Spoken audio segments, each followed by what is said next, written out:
Hey everybody, welcome to another edition of What's for Dinner. Hello.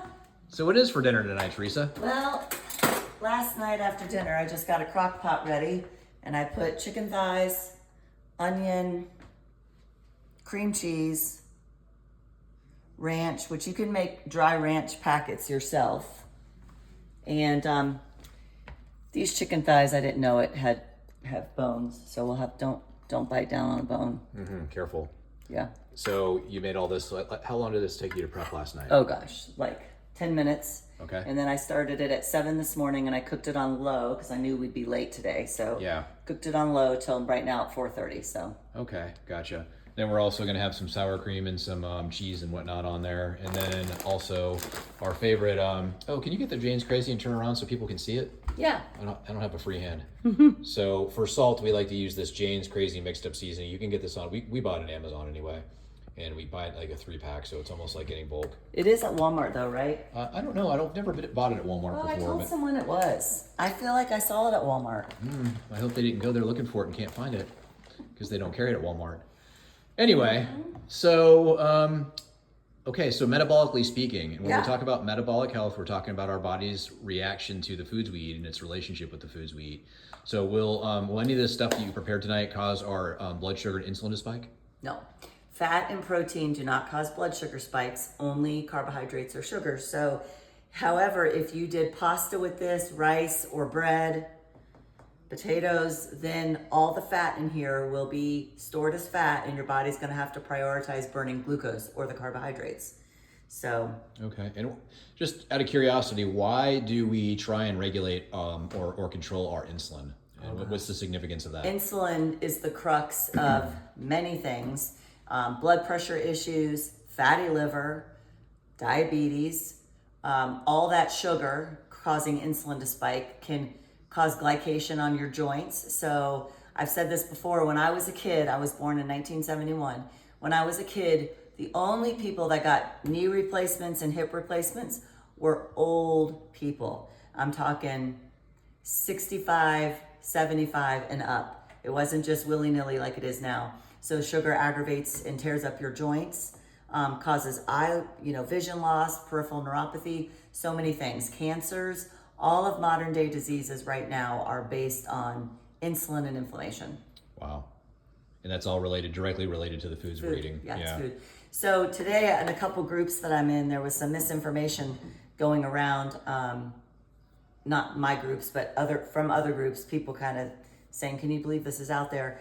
So one was that she was listening to a podcast with Jason Fung and Megan Ramos, who are the intermittent fasting people. Yeah, the fasting method. Yep, they talked about ketosis, which is what you and I are in right now for the last, however many years, versus ketoacidosis, which is a problem with type 1 diabetics.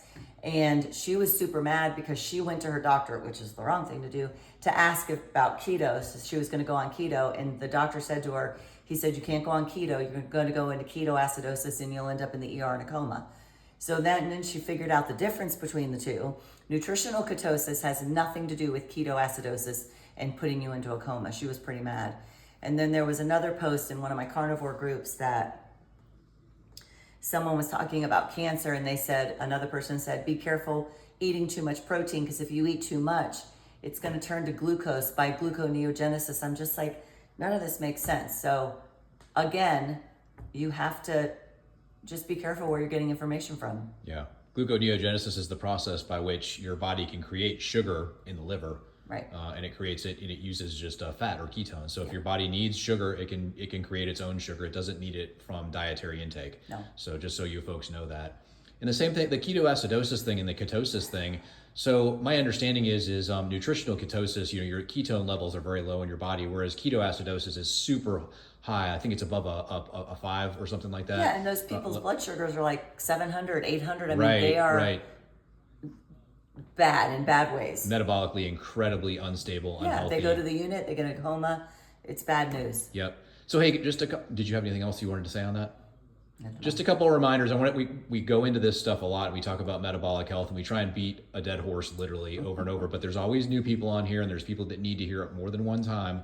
before they commit it to memory. But remember, we're not dieting here. Dieting there indicates that there's a beginning and an end point. Yeah. We don't want that. We want to create a new way of eating, and we want to create, this is a lifestyle change. This is something that has to be sustainable. So you've got to figure out ways to make it sustainable for you.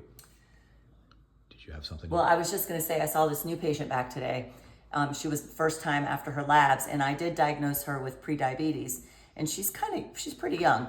And she said she changed her food since she saw me 2 weeks ago. She's already lost 10 pounds and she's feeling better, but she's like, unfortunately, I'm going on a girls' trip every year. We go to Florida and it's in 7 weeks. And all the girls I'm going with are on Ozempic. So they all look very skinny. They've lost weight.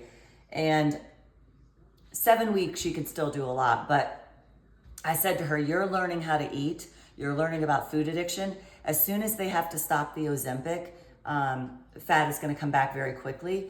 And there's lots of doctors around the country now saying, ER doctors, all the side effects and bad things they're seeing in the emergency room from these injectable weight loss things. Yeah. So yeah. The right thing to do is to figure out what foods fuel your body and don't create a metabolic mess inside of your body.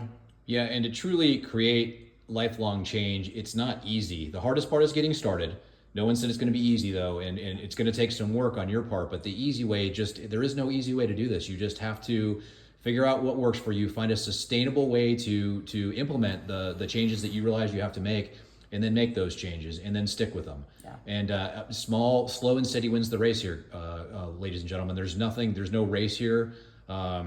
You just have to take your time. Yeah. And be patient, give yourself plenty of grace, because there's going to be ups and downs. Yes. And you're going to have wins and you're going to have losses and everything in between. So Yeah. be good. This is full fat sour cream. As I was putting this on here, I was thinking, I know some family members that wouldn't have this because they would be afraid of cholesterol. If you're afraid of cholesterol, go ask your primary doctor for a referral to a surgeon and have your liver taken out, because your liver is what makes cholesterol, and it will make it. If you try to lower it with meds, it's going to continue to make it. So if you don't want cholesterol, go have your liver taken out. Yeah. That's my new thing. Yeah. It's important to have. So anyway, all right, guys. Well, that's probably enough for today. So let us know what you guys are having for dinner. Yeah. And if you have any questions or anything, reach out. We love you all. And I have had patients tell me they love to hear what other people are having because it gives them new ideas. So yeah, share it. Let us know. Absolutely. Yeah. All right, guys. We love you all, and we'll see you next time. God bless. Bye-bye. Bye.